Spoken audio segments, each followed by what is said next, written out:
5, 4, 3, 2.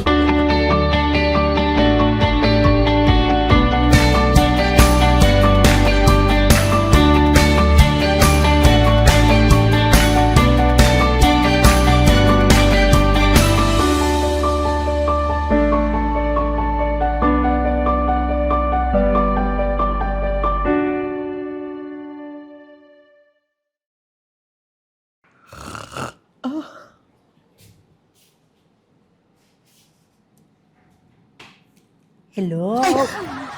Ay, naku. Sorry, madam.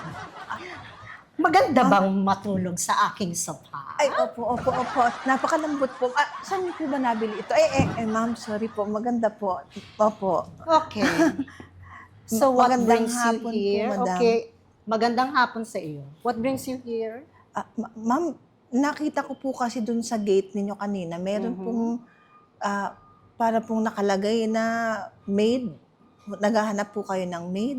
Oo. Ah, Siyempre mayaman ako, hindi ba? Oo nga Maganda po. ang bahay ko, hindi Oo ba? nga po. Kailangan ng maglilinis ng bubong, hindi ba? Ay, oo nga po. Nang ano po, ma'am? ng bubong. Ng maraming CR. Ang dami ng demands nito. Okay? Ay, At marunong ka din bang magplansya? Marunong naman Magplansya po. ng Opo. buhok ko, ha? Ng buhok. Buhok ko. Napapansin ko lang po, ang ganda ng legs niyo. Oo. Marami pong salamat sa akin pong... Ay, tingnan mo nga. Ikaw talaga. Ang Yung aking ganda. sponsor. Pasensya na po, Nako, friends. Welcome to our channel, the Snooki Serna Channel. Na-pressure ako magpatawa doon. Hindi mapapantayan. Sigurado pong magiging masaya at makabuluhan po ang ating araw dahil kasama po natin ang isa sa kilala at minamahal na comedian po ng ating bansa. A very talented artist. Friends, palakpakan po natin ang nag-iisa, Miss Beverly Salviejo. Hello, Ate Bev! Maraming salamat naman. Ano ba? Kilala. Totoo Pinakamamahal. Aba, teka lang. Ay nako, Ate Parang Bevs. para yatang, hindi ba superlative naman yun? Unang nasilayan ka, Ate Bevs, sa show na Urbana Felisa and Others. Yeah, UFO. Ang kasama mo, Ate Bevs, dalawa sa mga isa po paborito nating comedians. Nanette Inventor, Mitch Valdez. How was it working with the two thespians? Ay, Diyos ko, Day. Alam mo, during that time, it was in 1984. Sila talaga yung top. Alam mo yung bang sila yung pinakamataas. Correct. Lang yung shows, lahat na lang ng venues sila, no? Correct. Alam mo, napakagagaling, nakaka-inspire na makasama sila kasi sila nga yung top, di ba? Tapos, hindi sila yung, hindi ka makakaramdam nung, ay, ako top ako. Ako ang ano ngayon, flavor of the month. Walang ganun. Wala silang Oo, ha? napaka... Down to earth ba? It was my sila? first time na mag-TV show and syempre lahat ng learnings ando doon. Pero meron din akong dinala from the stage, gaya Right. ng ad-libbing, yung mga ganyan. At Ate Bevs, what did you learn from them? Like specifics from Mitch, specifically from Nanette? From both of them, From no? both. From both kasi nag-stand up sila no? Mm-mm. Yung pag i-meld mo yung pagkanta, yung pag-joke, at saka yung paggawa ng mga kantang nakakatawa, yung performance on stage na talaga mataas na mataas ang iyong adrenaline at ang di ba gano'n? Yung bang ang saya-saya kasi nilang kasama. At nanonood ako, totoo ito, nanonood ako ng mga shows nila kasi I wanted to learn. Paano ba mag-show sa yung gaya ng ginagawa Correct, nila. correct. Oo, Right, kaya right. sabi ko, wow, I would like to do this. Kaya hanggang ngayon, yung aking ginagawa ay patterned doon sa ginagawa nila. Yun nga, may kanta, Right. may patawa, etc. etc. Gusto ko lang ding ipaalam sa mga friends natin na nanonood na si Ate Bev is also a singer and an operatic singer at that. So, Ate Bevs, Saan ka ba nag-aral ng pagiging operatic singer? Where Hindi did- kasi, alam Who mo, influenced you to become a singer? bata pa akong maliit. As a matter of fact, mga 4 or 5 years old, ang pinakikinggan na namin na show at pinakikinggan kong singer nun was Sylvia La Torre. Ah, Kaya ang mga kanta, Komedyante kaya mga- rin. at 4 or 5, kumakanta na ako ng sa kabukiran. di ba naman? At 5 years old. Oo, Ate kumakanta Bel. na ako ng ganon. At yun talaga yung naging influence ko. So much so na noong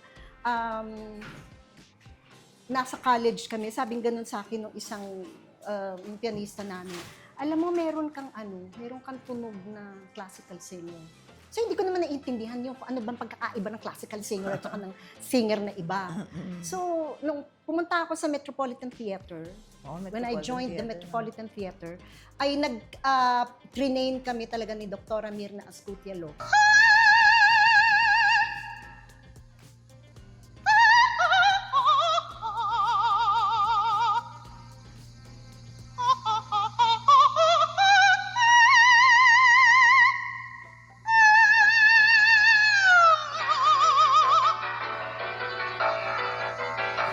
To be classical singers. Para, tapos, Diyos ko dahil, alas 7 ng umaga, alas 8 ng umaga, nasa bahay niya na ako. Para ako ay magbukaliso. Dahil kailangan tumaas ang boses ko. And after 3 months, alam mo, ang galing-galing niya talaga. Dr. Mirna Ascutia Lopez, napakagaling na teacher sa voice. In 3 months, napalabas niya yung boses ko. And after that, I was already yung soloista ng grupo. Ang province mo is? Ay Ilocos Norte. Badok, Hello po Ilocos sa mga Norte. taga-Ilocos Ay, Norte. taga Ilocos Norte Yung tayong mga taga Ilocano, Republic of the Philippines. Ate Bebs, ang mga Ilocano, hindi dahil sa kausap kita, pero hindi ba talagang musically inclined din? Maganda rin ang mga boses ng mga Ilocano.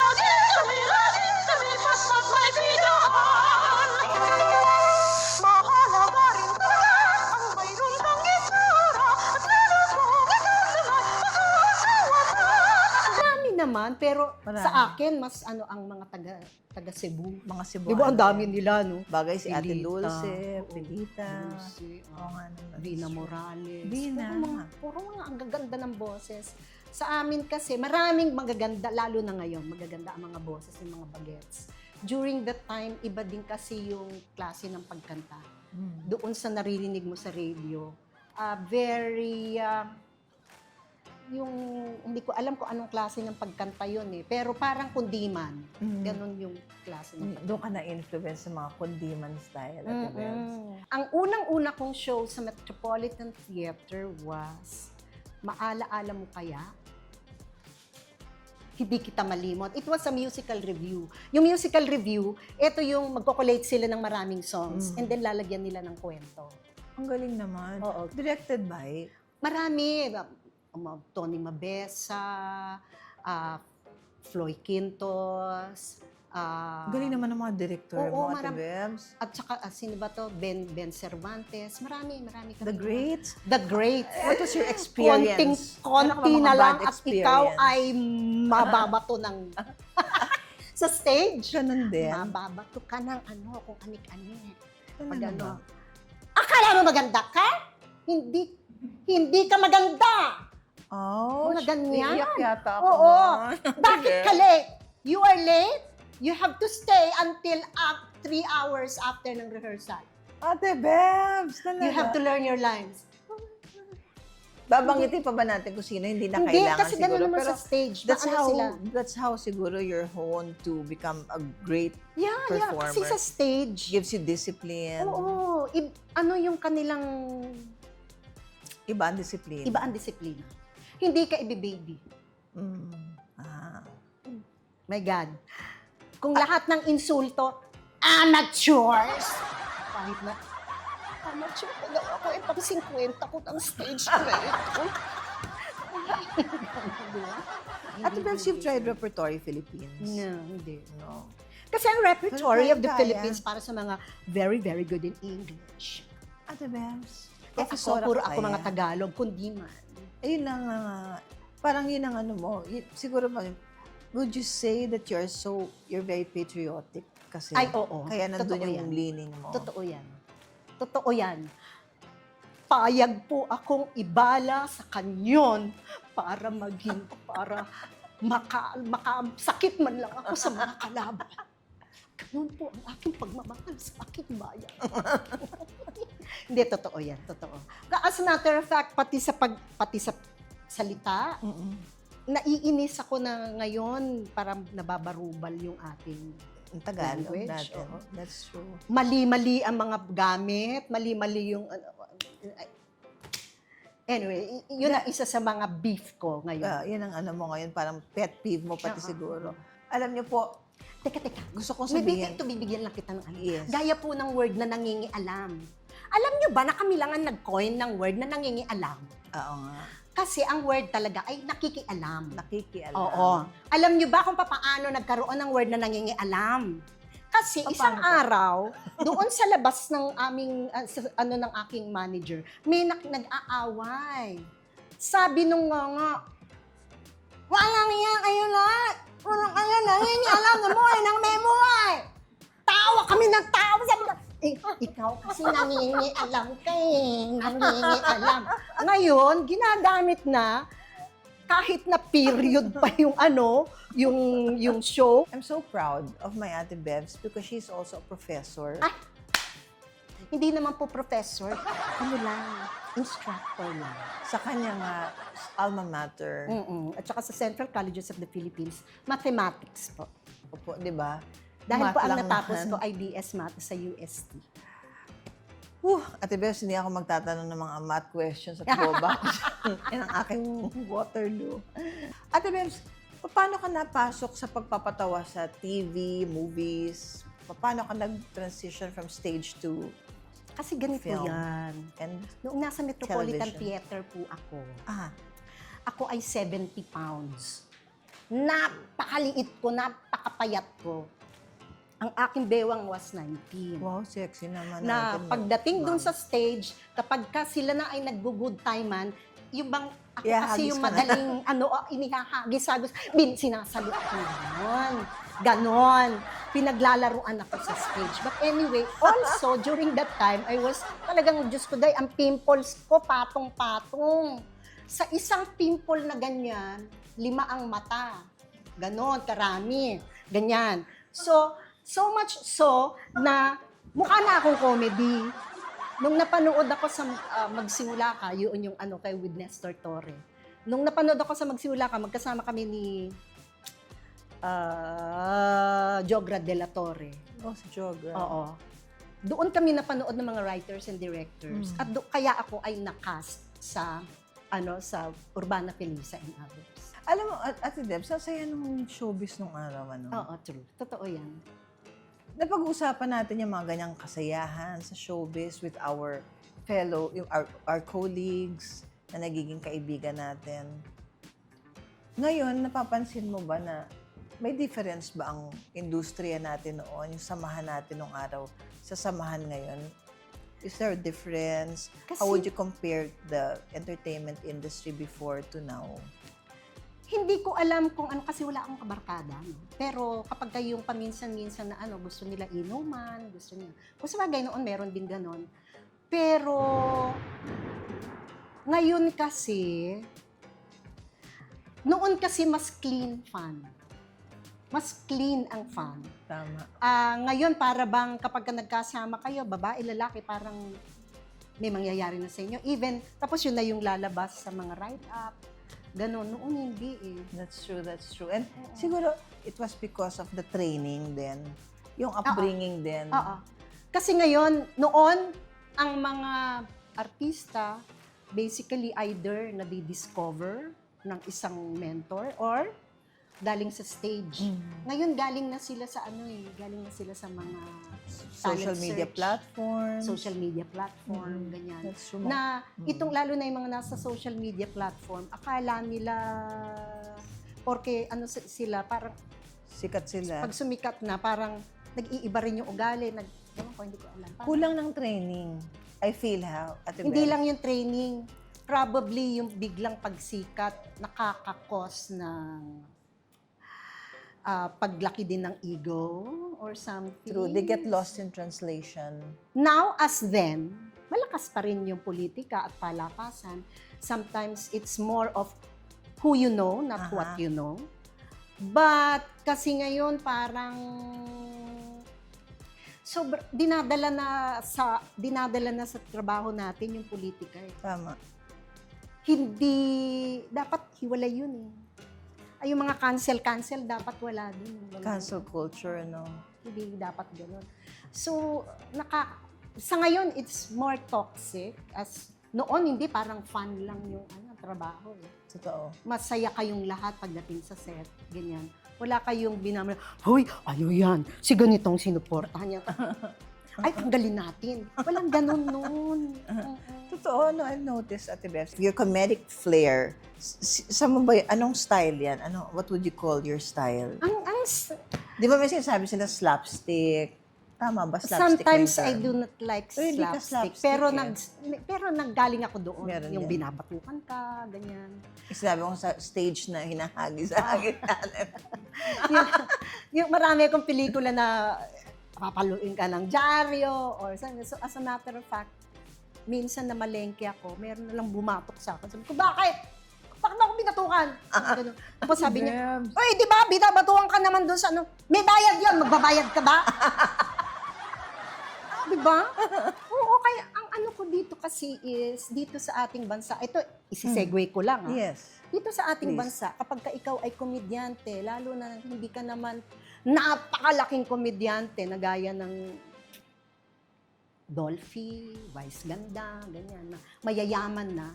Kung ikaw nandito ka lang sa level na to, konting-konti ang respeto, even ng mga taong ordinaryo. Oo, kasi sabi nga ito, alam mo yung, parang, ito, kala ng mga tao, gawa-gawa ko lang. Hindi po, nangyari po sa akin talaga to. Pumasok ako sa isang bookstore. Sabi ko, Miss, pabili nga ng asan yung inyong world map. Mm-hmm. Tinignan ako, sabi niya, anong country? Sabi ko, Miss, world map po. Aha. World map. Buong mundo. Correct. Eh, tanga ako ang tingin sa akin. Sabi, ano nga pong bansa? Anong Naks, bansa? galit pa ha. At arugante pa ang Diba pagkakatanong. talaga, never mind. Parang gusto mong sampalin. Oo, di ba? Hindi kasi, ibang ganun. Tapos sabi ko, pwedeng yung mga magazine, meron kang chic. Oh, di ba? Chic. Meron kang chic magazine. Anong chic? Ay, ito. Chic. Talaga, totoo. Hindi totoo yan. Tapos may ganito pa siya. Chic. Chic. Gaganunin ka pa yung tipo, okay. Sige po. Kasi nga, ang tingin nila sa'yo, tanga ka. Ang lakas ng impluwensya ng showbiz, ano? True. Kasi nga, doon sa lagi kang May stereotyping. Stereotyped as a maid na kung minsan wala ka namang sinasabi, serve ka lang ng ng tea or ng coffee, pero hinahanapan ka ng hindi ka magaling sa pelikulang yon. Paano ako gagaling? Wala naman akong ginawa kundi mag-serve ng tea. Parang gano'n. Ate Bear, naalala ko tuloy, di ba, may song noon na yung Loving You. You. Oo, wala pang mga Lani Misa Lucha nun. Ate Kinakanta ko na Bear, siya. pag kinakanta mo yun, grabe sa TV. Sabi ko, how to be Ate Bear, how to be you, yung mga belting na, Ate Bear, pwede ma-sample. La la la la la. La la la la la. La la la la la. Baka mataas ah. La la la la la. Din din dum. Oh! Ganun, parang ganun. Ate Bear! Yun na. I'm sorry po. Bumaba na po ang boses ko by one note. My gosh, bumaba pa lang. Hindi, there was a Bumaba time pa na ba yun, Diyos ko ma'am? daw yung taasan mo pa. Taasan mo pa. Ngayon medyo, you know, you're 65 years old. So. Kamusta ba ang buhay pag-ibig ni Beverly Silvejo? Diyos ko! Gusto ko maging intrusive ngayong araw na to. I have a husband, but, okay, alam mo na yun. Anyway, so what, at this point in my life, it is more of being sufficient na ikaw lang mag-isa. Ay, ganda naman. Kahit na walang ibang tao, you have to be sufficient. Kasi kung hindi, if you will, sufficient kasi, meron, di ba? Meron naman si Lord.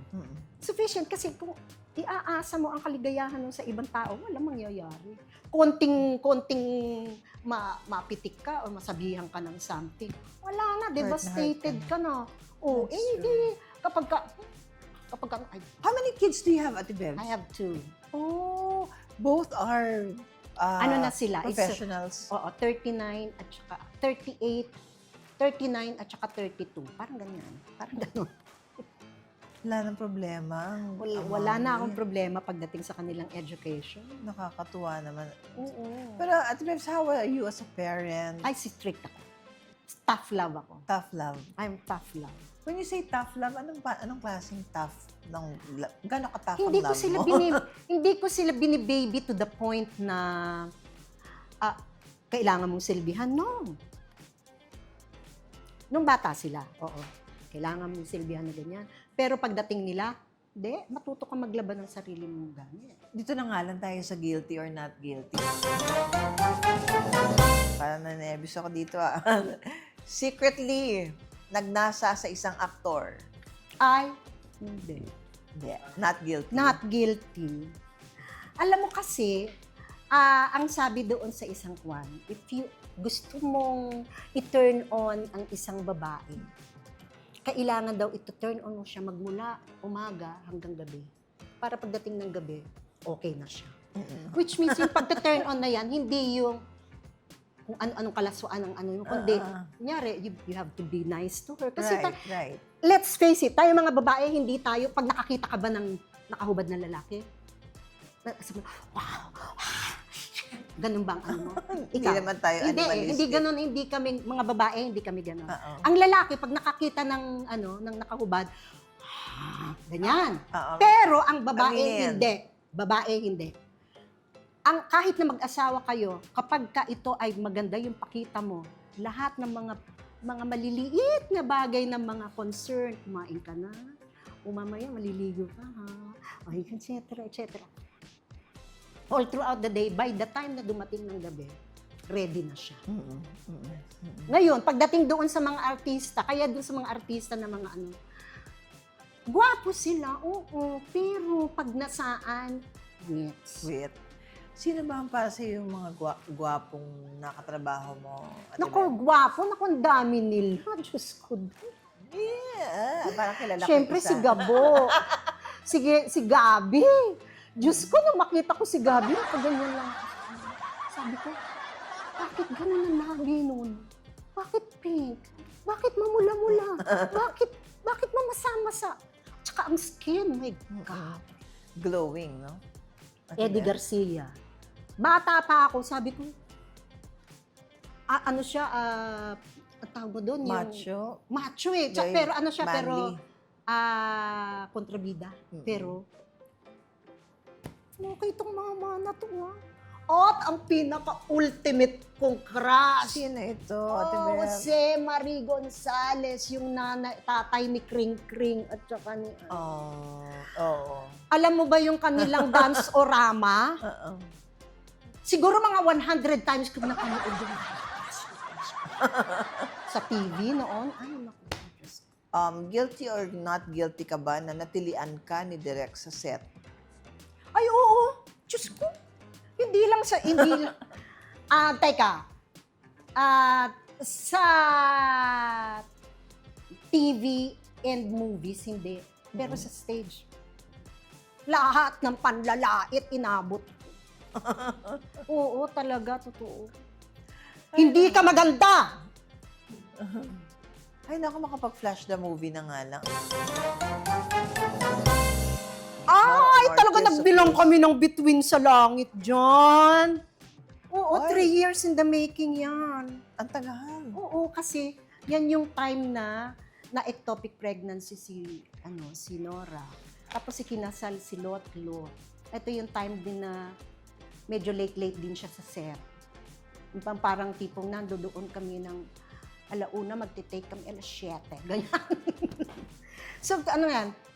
Tapos mag-shoot kami siguro mga isang kalahating scene lang kasi hindi pa dumarating bida, parang ganyan. Kilala kayo ng kapatid ko. Teka muna, nanonood pa ang tao eh. Ay! Tingnan mo yung bakang yun, no? Ang taba! At ang laki ng ano! Uy, ng ano? Ng kwan- Pero, yan ang isa sa pinakapaborito kong pelikula. Kasi ang transition namin dyan, magmula sa high school ba o elementary, hanggang sa tumanda kami. So, yung transition nung itsura, nung character, Elwood Perez, ang director. Elwood Perez. How was it working with El Maestro? Si Elwood Ate Bel? Perez, kunya ang ano namin ay nagtatanim kami ng palay. Di ang init-init, hindi ba? Nasa gitna kami ng ano. Pagkatapos, okay, sabi niya, lights, camera, feel beautiful. Diyos ko dahil lahat-lahat naman ng pawis mo.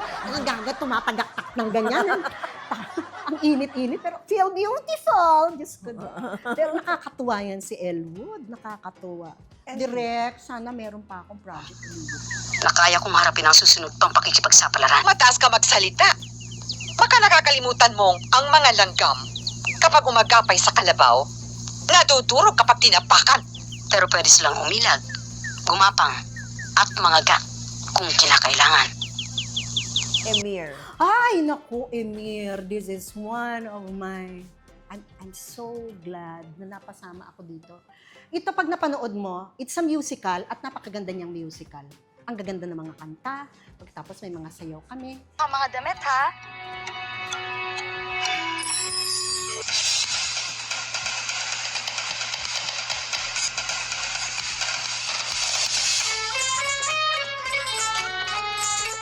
Ganyan, nandoon lang kami sa...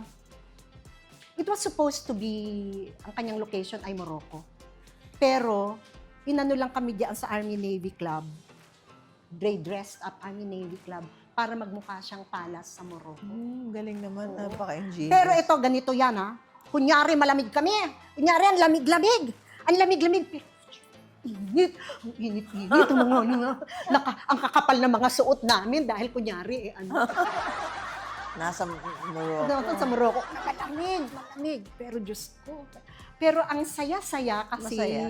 ang saya-saya namin. Ate Bel, As a matter of fact, hanggang ngayon, meron pa kami mga communication na mga pictures, ganyan-ganyan. Sabi ko, nakakamiss. Ang sarap gawin niyan, chitoronyo yun.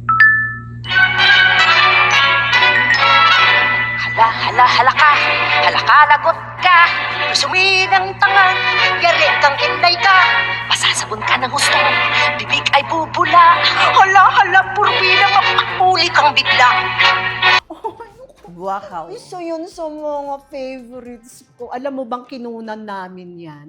Holy Week. Kasi Bakit Holy Week at Bel? Kasi si Eddie Garcia noon ay 2 teleserye ang ginagawa.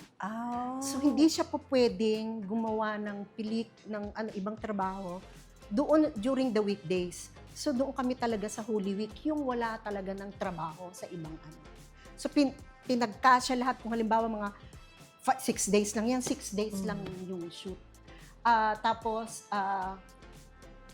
tawan-tawa ako diyan sa pelikula na yan, nakakatawa siya. Hindi mo pa napanood, panoorin mo, nakakatawa siya. Kailangan nyo na pong kunin ang kabahong ninyo. Pero buhay pa ako. Diyos ko, saan ko siya itatago?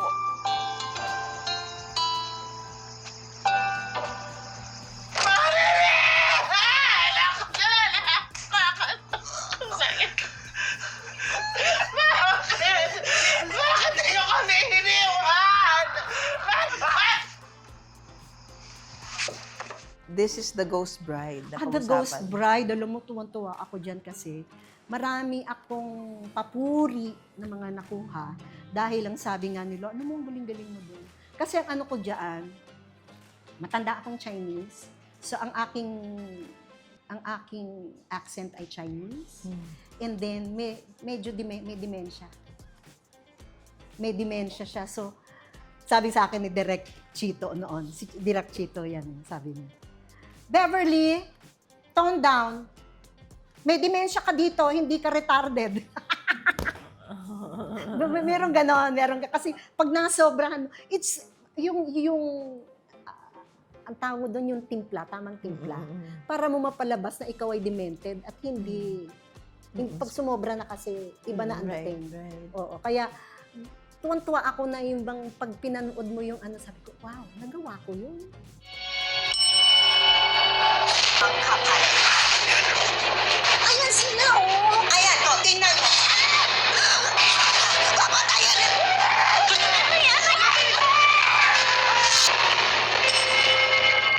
Ate Made in Bebs. Malacanang. Made in Malacanang. Alam mong ako ang nag-apply dyan.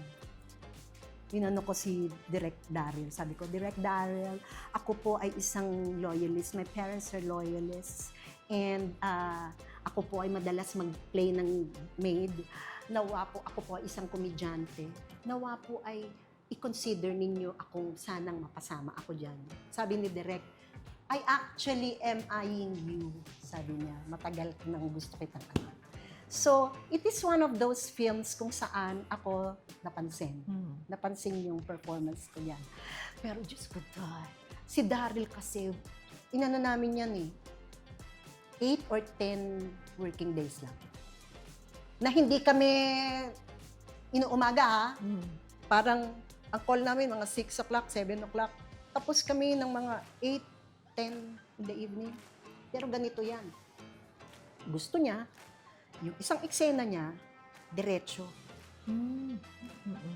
Walang cut. So much so, na kapag nagkamali ka, from the top. Yung eksena ang haba. Magmula sa kung ilang kwarto yung pinasok bago Mahilig sa pumasok. dolly. Yung para siyang, Dolly shot. para siyang, hindi siya nakadolly. Yung ba kanyang tawag? direct ay Home shot? ang kanyang cam ay sumusunod. It's like, Anong tawag mo doon? it is like, hindi siya steady, dala-dala eh. Dala-dala, steady cam ang tawag doon. Dala-dala nung pero it's like, parang choreograph. So kung pupuntang ganito yung artista, doon ka pupunta, kailangan very precise kayo. Sinusundan ka ng sumusunod sa'yo ang camera. Sumusunod sa kung ano ang gusto niyang i-focus. Ito. Yung monologue ko, unang-unang eksena, monologue ko, Diyos ko, dahil. Magmula pa doon sa labas, tapos pumasok, etc., etc. Hindi ako kasama, pinapasok ako, eto na ngayon. Nalimutan ko. Patapos na yung eksena eh. Mga ilang na lang, patapos na. Hindi ko matandaan yung isang word. Direct, nalimutan ko yung word na tapos naalala ko, ay yung ganun pala, nalimutan ko. Tapos sabi niya ganun. Okay, that's okay. From the top. Talagang, alam mo, gusto kong lumubog. Kasi, biruin mo lahat ng artista nandoon at lahat ng artista from the top gagawin. Patapos na nung magkamali ako. Hindi naman talaga ako nakatuon sa balita. At kapag nag-uusap kayo dito sa palasyo, hindi naman talaga ako nakikiusyuso. We are finally free and we can be truly proud. Hindi na maintindihan kung sino pwedeng pagkatiwalaan dito sa palasyo. Ate Bebs, katulad mo lang naman, napakatalino. I'm so honored that you're here, that binigyan mo kami ng time, binigyan mo ako ng time. Maraming salamat po sa pag-unlakan. Maraming Thank you, salamat po.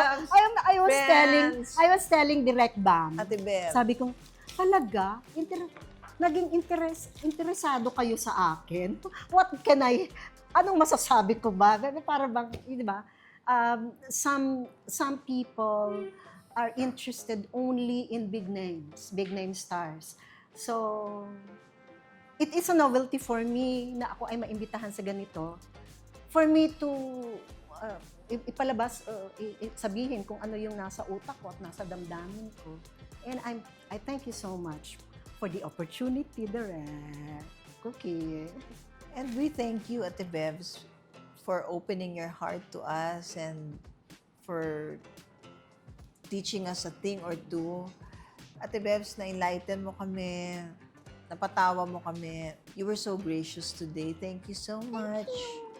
Isa po si Ate Bebs sa mga colleagues ko po at gusto kong sabihin friend ko sa industriya na naging very kind naman sa akin all these years. Thank you very You much, have Ate been Bebs. very, very nice. Thank you, For Ate somebody Bebs. who is so big. Oh, I mean, big in the praise industry. God. Naku, Thank Diyos you, ko, Ate Bebs. wala yung pakiramdam na, diyan ka, dito ako. Walang ganun. Thank you. Ikaw pa nga yung nakikiupo sa amin. Praise God and thank you, Tita Bebs. Thank you, thank you. Tita Bebs, Thank for you, with all our love, red roses. Red roses, mahal ito. Ate Bebs, may naamoy ka ba? Ang Alam mo, bango ng pagpasok amoy. ko pa lang, masarap yung amoy. Ate Bebs, Mia Mison, Home Fragrances. Maraming salamat Excuse kay me. Mark, kay Ina, at kay Shirley. Teka. Mia Miss, hindi. Ay, teka Mal- pa, paano ba? I'm sorry, mali French pala ito, di ba? pronunciation. French. Ay. Okay. Yang sinasabi mong Mia Mison, sabi mo? Mia Tagalog Mison. po yan.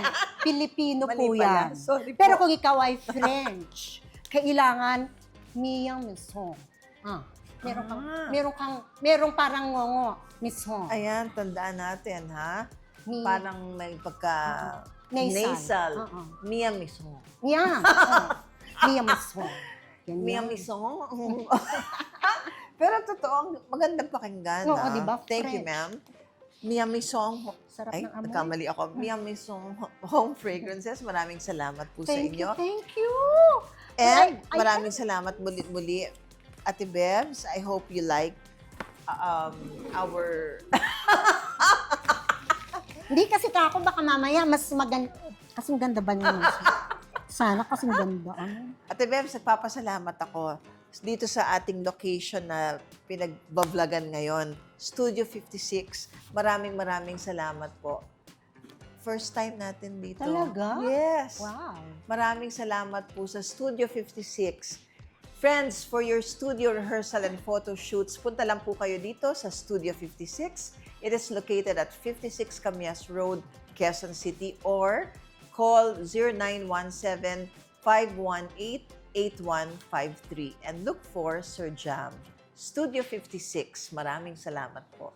And also to my sister, my friend, Lucy Britannico of Hair Shaft Salon and Lucy Britannico Salon for my hair.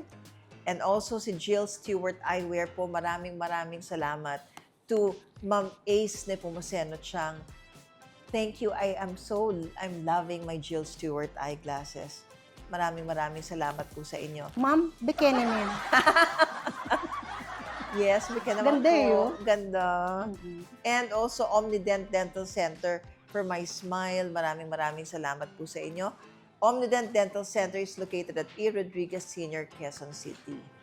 Thank you very much. I love you all. Yeah, I love you all. Thank you. At Bevs, as usual, bago po ako magtapos ay pinaalalahanan ko po ang ating mga friends. Una, pinasasalamatan ko po kayong lahat, friends, dahil lumalaki na ang ating pamilya, for your support, for your help. Thank you for not skipping the ads. Alam niyo na, maraming salamat po sa tulong ninyo.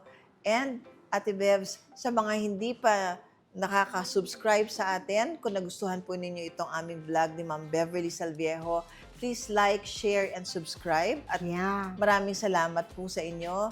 And also, press the notification bell for further updates kung kailan po lalabas yung next vlog natin, which comes out every Fridays. Maraming salamat po sa inyong lahat, my friends. Alright! And again, I thank you, Ma'am Beverly Salviejo, Thank you. for giving me this honor. Thank you. God bless us all. May God bless us all, friends. At isang malaking pasasalamat po na naman mula sa akin, sa inyo, sa pagsama po ninyo sa akin dito sa aking munting channel, sa ating munting channel. Sana po nag-enjoy kayo sa aming munting kwentuhan ni Ate Bevs, the talented, the one and only Beverly Silviejo. Ito po si Snooki Serna. Friends, always remember, whatever happens, rain or shine, friends po tayo. Bye! Hope to see you soon.